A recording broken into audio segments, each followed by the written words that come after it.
बहुत पुराने समय की बात है। एक गांव में माधव अपनी पत्नी उर्मिला के साथ रहता था। उनकी दो बेटियां थीं, अनीता और बबीता। बड़ी बेटी अनीता बहुत ही समझदार और सहनशील थी। वहीं छोटी बेटी बबीता बड़ी ही जिद्दी स्वभाव की थी।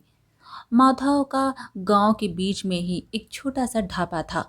वो उसी ढाबे को चलाया करता और उसी से उसका परिवार का गुजारा होता। रोज की तरह आज भी माधव शाम को ढाबे से वापस आते समय अपनी छोटी बिटिया के लिए कुछ टॉफी लेकर आता है। और बबीता ने जैसे ही अपने पिता को देखा तो वो बहुत खुश हुई और चहकते हुए कहने लगी, पिताजी आ गए। आप मेरे लिए टॉफी लेकर आए हो ना? पिताजी, मुझे पता है, आप नहीं भूले होगे। माधव ने कहा, हाँ हाँ बबीता, कैसे भूल सकता था। ये रही टॉफी। पिताजी, इतनी सारी टॉफी लाए हैं, मैं तो सारी खा जाऊंगी, किसी को भी नहीं दूंगी। माधव ने कहा, अरे नहीं बिटिया, ऐसा नहीं करते, अपनी दीदी को भी टॉफी दो, इसमें उसके लिए भी है। बबीता बोली, ठीक है, आप बोलते हो तो मैं दीदी को भी टॉफी दे दूंगी। पहले तो बबीता अनीता को गुस्से से देखती है और फिर एक टॉफी अनीता को देते हुए कहने लगी, दीदी बस तू एक खा ले, बाकी मैं खा लेती हूँ। तभी बबीता की माँ उर्मिला ने कहा, ये क्या बात हुई बबीता, तुम दीदी को बस एक क्यों दे रही हो? चलो चलो, बराबरी के दो हिस्से करो और दोनों आधी आधी टॉफी खाओ। अनीता बोली, अरे नहीं माँ, रहने दो, बबीता मेरी छोटी बहन है, अगर उसने ज़्यादा ले भी ली तो मुझे कोई फ़र्क नहीं पड़ेगा। वो अभी छोटी है तो उसका टॉफ़ी खाने का ज़्यादा मन करता होगा। माधव ने कहा, ये हुई ना बात, अनीता मेरी बहुत ही समझदार बिटिया है। उर्मिला बोली, अच्छा अच्छा, अब तारीफ़ें करना बाद में, लेकिन पहले खाना लगा दिया है, चलो सभी साथ में बैठकर खाना खा लेते हैं। उसके बाद सभी ने मिलकर एक साथ में खाना खाया और बहुत सारी बातें की। माधव का परिवार एक बहुत ही खुशहाल परिवार था। ऐसे ही समय बीत रहा था। एक दिन की बात है, माधव की तबीयत अचानक बहुत खराब हो गई। उर्मिला ने माधव का बहुत इलाज करवाया, लेकिन वो ठीक नहीं हो पाया और उसका देहांत हो गया। अब उर्मिला पर दुखों का पहाड़ टूट पड़ा था। उर्मिला ने थोड़ी हिम्मत जुटाकर ढाबे को संभालने लगी, लेकिन अफसोस की बात है कि उर्मिला भी अपने पति के गम को नहीं सहन कर पाई और बीमारी से ग्रस्त होकर माधव की मृत्यु के दुख के आगे वो भी ज्यादा दिन तक जीवित नहीं रह पाई और उसकी भी मृत्यु हो गई। अब दोनों ही बेटियां बेसहारा और अनाथ हो चुकी थी। रात को दोनों घर पर अकेली होती है। तभी पड़ोस की सविता काकी आती है और उन दोनों को कुछ खाने को देते हुए दोनों से कहने लगती है, अरे बिटिया, कैसी हो तुम दोनों? अनीता बोली, काकी, माँ और पिताजी के जाने के बाद हम दोनों बहुत अकेले हो गए हैं। सविता काकी बोली, हाँ बेटा, मैं समझ सकती हूँ, तुम दोनों भूखे होगे ना, तुम दोनों के लिए मैं खाना लेकर आई हूँ, तुम दोनों खा लो, अभी मैं चलती हूँ। कोई भी परेशानी हो तो अपनी इस सविता काकी को याद कर लेना। सविता काकी अभी दो कदम आगे बढ़ाया और उसके बाद पलटकर उन दोनों अनाथ बेसहारा बच्चियों से कहने लगी, अनीता बिटिया, तुझे एक बात कहूँ, बुरा तो मत मानना, अब तू ही इस छोटी बच्ची की माँ भी है और उसका बाप भी है। ऐसे घर में बैठने से काम तो बिल्कुल भी नहीं चलने वाला। कब तक दूसरों के भरोसे बैठी रहोगी? तुझे ही कुछ काम धंधा करके अपना और अपनी बहन का ध्यान रखना होगा। जीने के लिए कुछ ना कुछ तो करना ही पड़ता है। यही विधि का विधान है। भले ही मैं कितना भी कहूँ कि मैं तुम दोनों का ध्यान रख लूँगी, आखिर मैं भी तो पराई औरत हूँ। कितने दिनों तक तुम्हें संभाल पाऊंगी? अब तुम्हें ही खुद का और बबीता का ध्यान रखना है। ऐसा कहकर सविता काकी वहां से चली जाती है। अनीता और बबीता दोनों ने खाना खाया। अगले 3-4 दिनों तक तो अड़ोस पड़ोस वालों ने और सविता काकी ने उन्हें खाना दे दिया, लेकिन उसके बाद सभी ने उन्हें पूछना भी बंद कर दिया कि वो जिंदा है या नहीं। 2 दिन हो गए थे और बबीता ने खाने का एक निवाला तक नहीं खाया था। बबीता अब रोती हुई अनीता से कहने लगी, दीदी, मुझे बहुत भूख लगी है। आज तो मोहल्ले से भी कुछ खाने को नहीं आया। मैं क्या खाऊंगी दीदी? क्या मैं भी भूख से तड़प तड़प कर मर जाऊंगी जैसे माँ और पिताजी मर गए? बबीता की बात सुनकर अनीता तड़प उठी और बोली, नहीं नहीं बबीता, तू कैसी बातें कर रही है? मैं हूं ना, मैं तुझे कमा कर खिलाऊंगी। अब तुझे कभी भूखा नहीं रहना पड़ेगा। देख बबीता, तू ऐसा कर, तो घर पर ही रह, मैं कुछ खाने का इंतजाम करके आती हूँ। ऐसा कहकर अनीता गांव के एक सेठ की दुकान पर जा पहुंची और सेठ से मिन्नतें करने लगी। सेठ जी, मेरी बहन और मैं बहुत दुखी हूँ। हमने 2 दिन से कुछ भी नहीं खाया है। कृपया करके मुझे थोड़ा सा राशन दे दीजिए ताकि मैं अपनी बहन को खाना पका कर खिला सकूं। वो बहुत रो रही है, उसे भूख बर्दाश्त नहीं हो रही। हमारी मदद कर दो। सेठ रूखे स्वर में बोला, हाँ हाँ, तुझे उधार दे दूं तो?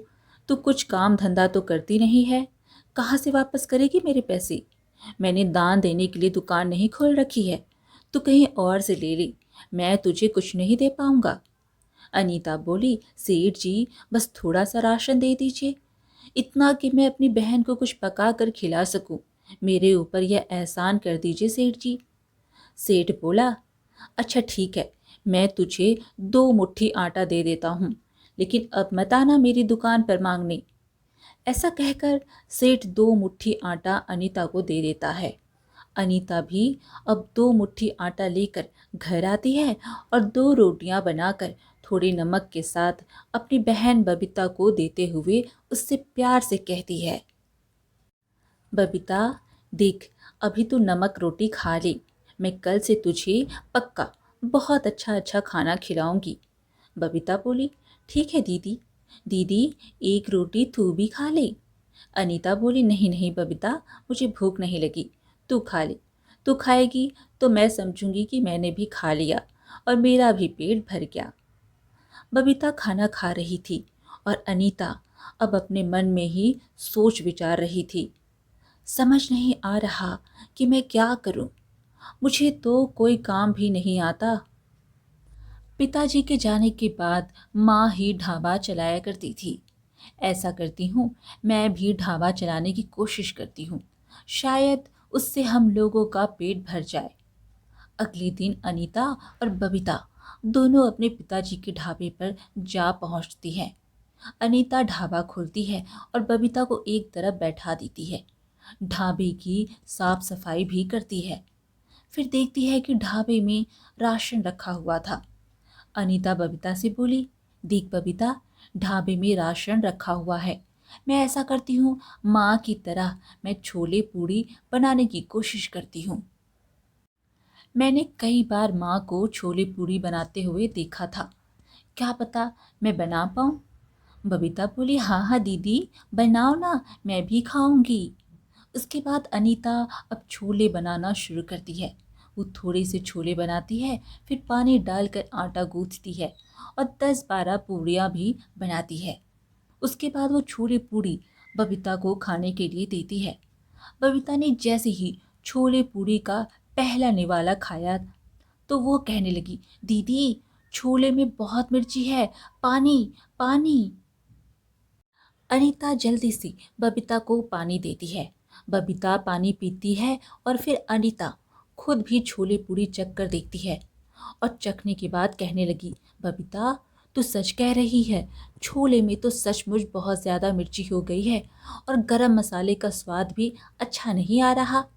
ऐसे में भला हमारे छोले पूड़ी कौन खाएगा? अनीता यह सोचकर बहुत उदास हो जाती है। तभी गांव के मुखिया जी उधर से गुजर रहे थे। उन्होंने जब ढाबा खुला हुआ देखा तो वो अंदर आ गए और कहने लगे, अरे वाह बच्चों, ये तो तुमने बहुत ही अच्छा काम किया, अपने पिताजी का ढाबा खोल लिया। अनीता बोली, हाँ मुखिया चाचा, मैंने ढाबा तो खोल लिया, लेकिन मुझे कुछ भी बनाना नहीं आता। फिर मैं क्या करूँगी? ऐसे में मैं और मेरी बहन अपना गुजारा कैसे कर पाएंगे? मुझे कुछ भी समझ नहीं आ रहा है। मुखिया ने कहा, अरे बिटिया, तुम उसकी चिंता मत करो, तुम्हें सब आ जाएगा। पहले तुमने जो बनाया है वो मुझे खिलाओ तो सही। अनीता ने घबराते हुए छोले पूड़ी मुखिया जी को परोसी। मुखिया जी ने छोले पूड़ी खाई और खा कर कहा, अरे बिटिया, बस मिर्ची और गरम मसाला थोड़ा ज़्यादा हो गया है। तुम एक काम करो, मेरी पत्नी बहुत अच्छा खाना बनाती है, कल से तुम मेरे घर पर चली जाओ और उससे कुछ दिनों तक खाना बनाना सीख लो। उसके बाद फिर छोले भटूरे का काम शुरू करो। तुम्हारा ढाबा बहुत अच्छा चलेगा और मुझसे किसी तरह की भी मदद हो पाएगी तो वो मैं भी कर दूंगा। ठीक है ना? अनीता बहुत खुश होती है और कहने लगी, मुखिया चाचा, आप तो मेरे लिए किसी देवता की तरह आए हैं।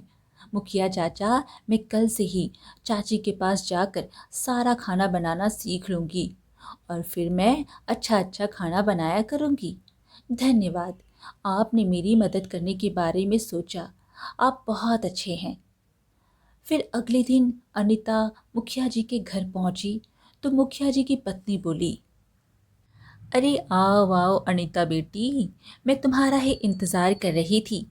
मुझे तेरे चाचा ने बताया कि तुम्हें खाना बनाना सीखना है। मैं तुम्हें थोड़ा बहुत खाना बनाना सिखा दूंगी, लेकिन ज़्यादा खाना बनाना तो तुम्हें अपने ढाबे पर खुद ही सीखना पड़ेगा, क्योंकि इंसान जब कोई काम करने लगता है तो उसे करते करते ही सीखता है। अनीता बोली, जी चाची जी, मैं सीख लूंगी। फिर क्या था, अनीता ने मुखिया की पत्नी से खाना बनाना सीखा।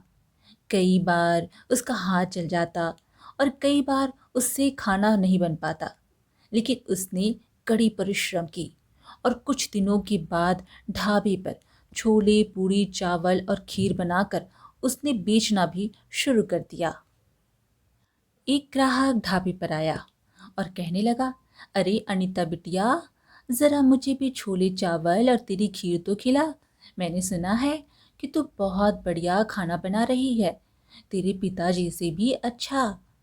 अनीता भी मुस्कुराते हुए बोली, हाँ चाचा, आप भी खाकर बताइए कि मैंने कैसा बनाया है। उस ग्राहक ने खाया और फिर तारीफ करते हुए कहा, अनीता बेटी, खाना तो सचमुच बहुत ही स्वादिष्ट है। अब तो मैं हमेशा यहाँ आकर ही खाना खाया करूँगा और अपने दोस्तों को भी लेकर आऊँगा। फिर इसी तरह से धीरे धीरे अनीता का ढाबा अब चल पड़ता है और उसके ढाबे पर गांव के कोने कोने से लोग खाना खाने के लिए आने लगे। वैसे तो सब कुछ ठीक चल ही रहा था, लेकिन गांव के सेठ को इस बात से बड़ी दिक्कत थी। सेठ था तो एक नंबर का बेईमान, उसे तो बस मौका चाहिए था। जैसे ही उसे पता चला कि अनीता का ढाबा बहुत अच्छा चल रहा है, तो एक दिन वो अनीता के ढाबे पर आ पहुंचा और उससे कहने लगा, अरे अनीता, चलो, अच्छा हुआ तुम लोगों ने यह ढाबा फिर से चालू कर दिया। हाँ तो अनीता बेटी, लाओ, भाई लाओ, तुम्हारे पिता ने जो 20,000 रुपये मुझसे उधार दिए थे उसे वापस कर दो और अपना ढाबा चलाओ। अनीता यह सुनते ही चौंक कर बोली, यह आप क्या कह रहे हैं सेठ जी? कौन से 20,000? मुझे उनके बारे में कुछ भी नहीं पता है। सेठ बोला, अरे भाई, नहीं पता तो मैं क्या करूं? पता करना चाहिए ना। अनीता बोली, लेकिन सेठ जी, माँ पिताजी तो इस दुनिया से चले गए, अब मैं आपके पैसे भला कैसे वापस करूं? मेरे पास तो इतने पैसे नहीं है कि मैं लोगों का उधार चुका सकूं। आपको तो मेरे बारे में सब पता है। सेठ बोला, देख, उधार नहीं चुका सकती, अच्छा तो ठीक है, फिर ये ढाबा तुम्हें मुझे देना होगा। अनीता ने कहा, अरे सेठ जी, ये आप क्या कह रहे हैं? ढाबा आपको देना होगा, मैं इसी ढाबे से काम करके ही तो मैं जैसे तैसे अपना और अपनी बहन का पेट भरती हूँ। अगर ये ढाबा आप मुझसे ले लेंगी तो हम लोग क्या करेंगे? हम लोग तो सड़क पर आ जाएंगे। सेठ बोला, देखो अनीता, वो सब मैं नहीं जानता। तू मुझसे 4,000 ले ले खर्चे के लिए। ये ढाबा मैं तुझे नहीं दे सकता, इसे तो मुझे लेना ही होगा। अनीता बोली, सेठ जी, आप बुरा ना माने तो मैं आपसे एक बात कहूँ। आपके पास क्या सबूत है कि मेरे बाप ने आपसे 20,000 उधार लिए थे? उसके बदले में यह ढाबा आपके पास गिरवी भी पड़ा है। सेठ बहुत चालाक था। उसने बड़ी चालाकी से कहा, आ गई ना औकात पर। मुझे मालूम था कि तू मुझसे यह सवाल ज़रूर करेगी, इसलिए मैं इस ढाबे के पेपर अपने साथ लेकर आया हूँ। यह रहे कागज़ जिसमें तेरे पिताजी ने साफ साफ लिखा है कि वो मुझसे 20,000 ले रहे हैं, और 20,000 ना मिलने की सूरत में यह ढाबा मेरा हो जाएगा। समझी? देख ले इसे अच्छी तरह से। अनीता ने पेपर देखे। उसकी आंखों में आंसू आ गए और वो कहने लगी, नहीं, यह पेपर असली नहीं हो सकते। अगर मेरे माँ पिताजी ने कोई कर्जा लिया होता तो उन्होंने मुझे भी बताया होता। ये नकली है, उन्होंने कोई कर्जा नहीं लिया है। आप झूठ बोलते हो, आप झूठे हो। सेठ बोला, देख लड़की, मेरा दिमाग खराब मत कर। सीधी तरह से मुझे यह ढाबा दे दे, वरना मैं तुझे यहाँ से धक्के मार कर निकाल दूंगा। फिर मुझसे मत कहना कि सेठ ने मुझ पर जुल्म किया है। अनीता निराश हो जाती है और रोते हुए ढाबे की चाबी सेठ को दे देती है और अपने घर आ जाती है। घर पर बबीता बैठी उसका इंतजार कर रही थी। अनीता को बहुत उदास देखकर बबीता ने पूछा, दीदी, तुम आ गई? आज तुम बहुत जल्दी आ गई। इतनी जल्दी ढाबा बंद कर दिया तुमने? अनीता बोली, हाँ बबीता, क्योंकि वो ढाबा अब हमारा नहीं रहा। बबीता बोली, ये तुम क्या कह रही हो दीदी? वो ढाबा हमारा क्यों नहीं रहा? वो तो हमारा है ना, हमारे माँ पिताजी का। अनीता ने कहा, नहीं बबीता, सेठ ने जब पिताजी थे तभी उनसे किसी तरह के कागज पर साइन करा लिए थे और उस ढाबे को उन्होंने अपने नाम करवा लिया, इसलिए मुझे इस ढाबा को देना पड़ा। अरे दीदी, अब हम क्या करेंगी? तू चिंता मत कर बबीता, कुछ ना कुछ मैं कर ही लूंगी। मुझे अपने आप पर और माँ पिताजी के आशीर्वाद पर पूरा भरोसा है। जहाँ एक तरफ अनीता और बबीता अपने ढाबे के लिए परेशान थी, वहीं दूसरी तरफ सेठ ने ढाबे पर कुछ आदमियों को रखकर ढाबा चलवाना शुरू कर दिया था। ढाबा भी ठीक ठाक चल रहा था। अभी कुछ दिन बीते ही थे कि अनीता ने फैसला कर लिया और वो बबीता से कहने लगी, बबीता, मैंने सोच लिया है, मैं अपने ढाबे के सामने ही छोले पूड़ी और खीर चावल का ठेला लगाऊंगी। माँ पिताजी नहीं है तो क्या हुआ, उनका आशीर्वाद और उनके हाथों का स्वाद तो हमारे पास है ना। मुझे यकीन है कि ठेला ज़रूर चलेगा। बबीता भी खुश होते हुए बोली, अरे वाह दीदी, ये तो बहुत अच्छी बात है। और हाँ, अब तो मैं भी बड़ी हो गई हूँ ना, उस ठेले में मैं भी तेरी मदद कर दिया करूँगी।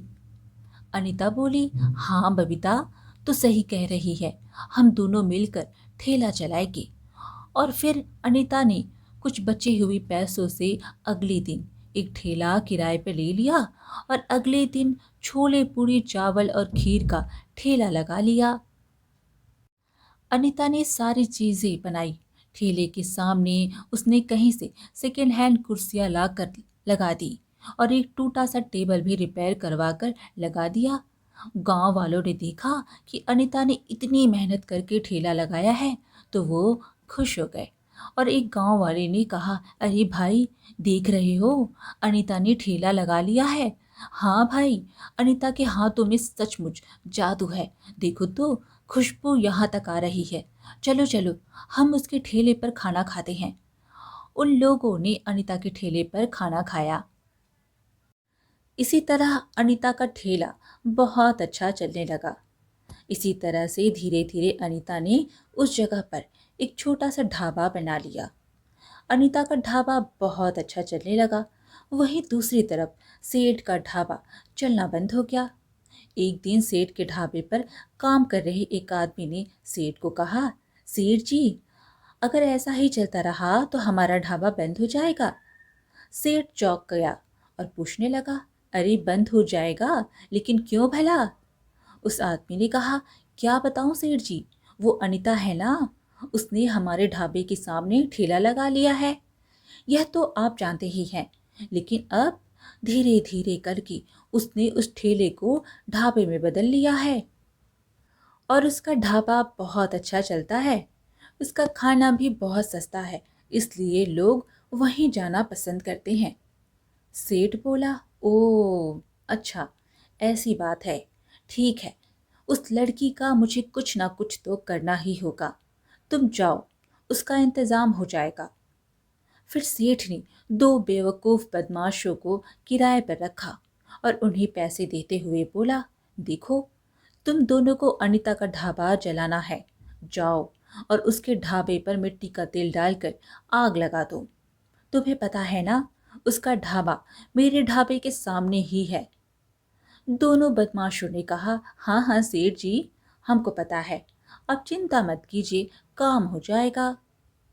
फिर वो दोनों बदमाश ढाबा जलाने के लिए जाते हैं, परंतु उन्हें पता नहीं होता कि सेठ का ढाबा कौन सा है। और पहला बदमाश बोला, अरे सेठ का ढाबा कौन सा है, शायद यह वाला है। नहीं नहीं, ये नहीं है, यह है सेठ का ढाबा। तभी वे दोनों आपस में बहुत बहस करते हैं और अंत में एक ढाबा देखकर जला देते हैं। और उसके बाद भी जैसे ही ढाबा जलकर खाक हो जाता है तो सेठ का आदमी सेठ को आकर यह खबर देता है, सेठ जी, जिन बदमाशों को आपने भेजा था उन्होंने तो आपका ही ढाबा जलाकर खाक कर दिया है। यह सुनकर सेठ गुस्से से आग बबूला हो जाता है और उन दोनों बदमाशों को बुलाकर कहता है, अरे बेवकूफो, ये क्या किया? तुम दोनों ने तो मेरा ही ढाबा जला दिया। तुम दोनों किसी काम के नहीं हो। चलो फिर से जाओ और अनीता का ढाबा जला कर आओ। दोनों बदमाश फिर से जाते हैं और जैसे ही वह अनीता के ढाबे पर मिट्टी का तेल छिड़कते हैं, वहां मुखिया जी और उसका बेटा कुछ गांव वालों के साथ आ जाते हैं। उनके साथ पुलिस भी होती है। काफी ज्यादा शोर मचने लगता है। तो शोर सुनकर वहां पर अनीता और बबीता आ जाते हैं। फिर अनीता ने कहा, क्या हुआ मुखिया चाचा, मेरे ढाबे के सामने इतनी भीड़ क्यों लगी है? और यह सेठ का ढाबा भी जलकर खाक हो गया है, हुआ क्या था यहाँ पर? तभी मुखिया का बेटा सूरज ने कहा, अनीता, मैं बताता हूँ। अनीता, मैं रात को अपने दोस्त के जन्मदिन पार्टी से लौट रहा था कि तभी मैंने देखा कि यहाँ दो बदमाश बहस कर रहे थे कि यह अनीता का ढाबा है या फिर यह सेठ का ढाबा है। फिर मैंने देखा कि दोनों ने सेठ के ढाबे को आग लगा दी। मैं समझ गया कि इन दोनों ने इस ढाबे को तुम्हारा ढाबा समझकर जला दिया है। और मैं भी ये समझ गया कि सेठ को जैसे ही पता चलेगा कि तुम्हारे ढाबे की जगह इन लोगों ने सेठ का ढाबा जला दिया है तो वो गुस्सा हो जाएगा और फिर इन्हें अनीता का ढाबा जलाने के लिए भेजेगा। इसलिए मैं जल्दी से पिताजी के पास गया और मैंने सारी बातें पिताजी को बता दी। फिर हमने पुलिस को फ़ोन कर दिया और सही समय पर हम यहाँ पहुँच गए और फिर हमने इन दोनों को रंगे हाथों पकड़ लिया। मुखिया ने कहा, थानेदार साहब, मेरा बेटा बिल्कुल ठीक कह रहा है, ऐसा ही हुआ है और हम सब गांव वाले इस बात के गवाह हैं। ले जाइए इन्हें पकड़कर और हाँ, सेठ को भी गिरफ्तार कर लीजिए। इसके बाद पुलिस उन दोनों बदमाशों को और उनकी गवाही पर सेठ को भी गिरफ्तार करके ले जाती है। गांव वालों की गवाही के साथ उन्हें जेल हो जाता है और अनीता अपनी बहन बबीता के साथ मिलकर अपना ढाबा आराम से चलाने लगती है और दोनों बहनें खुशी खुशी रहने लगते हैं। आज की कहानी यहीं पर समाप्त हुई। फिर मिलेंगे एक और कहानी के साथ। कहानी पसंद आए तो लाइक शेयर ज़रूर करें और चैनल को सब्सक्राइब करना बिल्कुल ना भूलें। धन्यवाद।